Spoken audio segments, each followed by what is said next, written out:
At so kung mapapansin nyo po mga kasaka, itong ating mga patola ay meron na po siyang mga bunga sa itaas, yan o. Yan.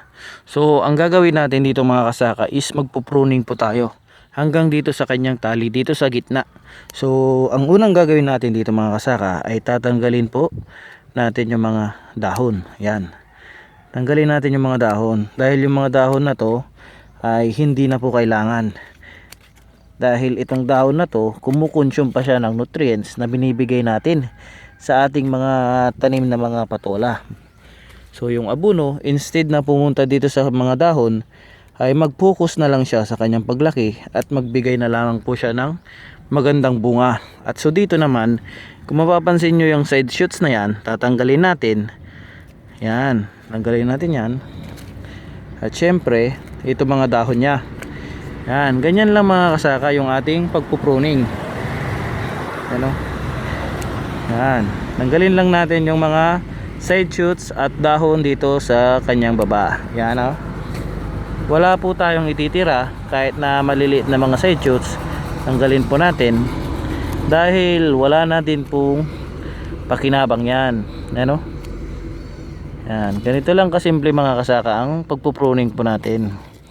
Ano? Pero sa bandang dito sa taas ay hindi na natin tatanggalan ng side shoots. Pero dito tanggalin po natin. Yan. Ganyan lang po mga kasaka.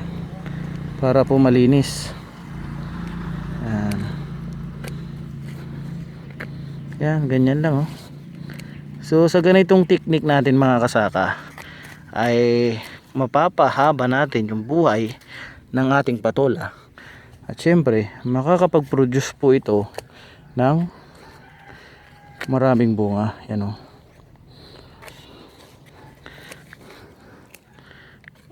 Kasi ang purpose talaga nito mga kasaka, para yung abono hindi na pumunta dito sa kanyang mga dahon dito sa baba. Yan. Tanggalin lahat natin yan o. Yan. Wala tayong titira.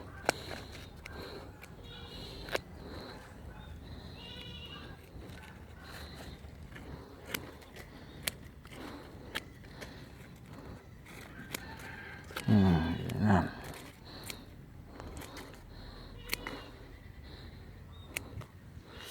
Pare ganyan po kalinis yung mangyayari. At kung mapapansin nyo dito ay hindi pa natin natatanggalan. Yan o.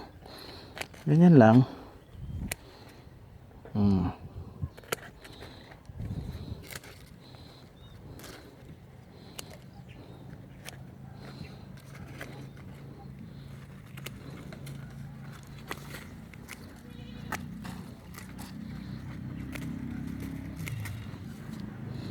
Yan.